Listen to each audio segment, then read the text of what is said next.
After looking through the Daily Pledge website, I do feel that it is a really good resource, especially in our times today where everything is kind of in the cloud based.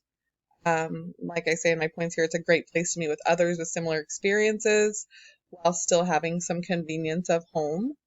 It tailors to our world today. So, yes, I do believe the Daily Pledge is a great place to go for resources and support for substance use and recovery.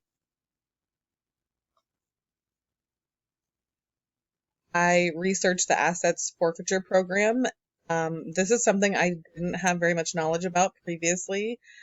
I do see how it could be beneficial. And I also see the side where it needs to be highly regulated, because we do have humans also who are part of the DEA and police force, and I think that regulation is just a big deal on that side.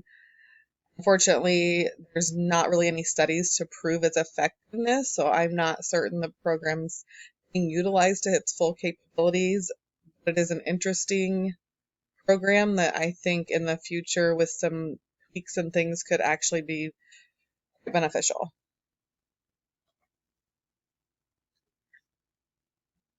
Caffeine. It is a double-edged sword. I do know that caffeine is not great for your body, especially per some of these readings. And I do also hold concern about some of the powdered and liquid caffeines that come out in our sold in our stores. Researching through this, it looks like some of these powdered caffeines, just 1 teaspoon of them can be 3,200 milligrams of caffeine, which isn't really close to an adult. A safe serving of caffeine is 200 milligrams. I believe this also needs some regulation, and I am grateful that the FDA is stepping in on some of these products that are being sold and kind of regulating them and making sure that, unfortunately, our humans that we have out there, and truly some of our youth that get a hold of these things, error. We are human, and so I don't see why the door should be left open. I do agree with the FDA cracking down on caffeine regulations. Anabolic steroids.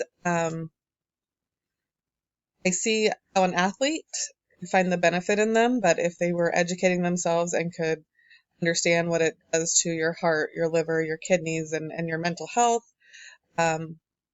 maybe they, would change their minds. But unfortunately, as humans, again, the idea of winning is sometimes greater than the idea of death, because even as we grow and become adults, some of us still may feel like we are invincible, and so it's super simple to see the good side outweighing the bad if you're an athlete who is very winning minded.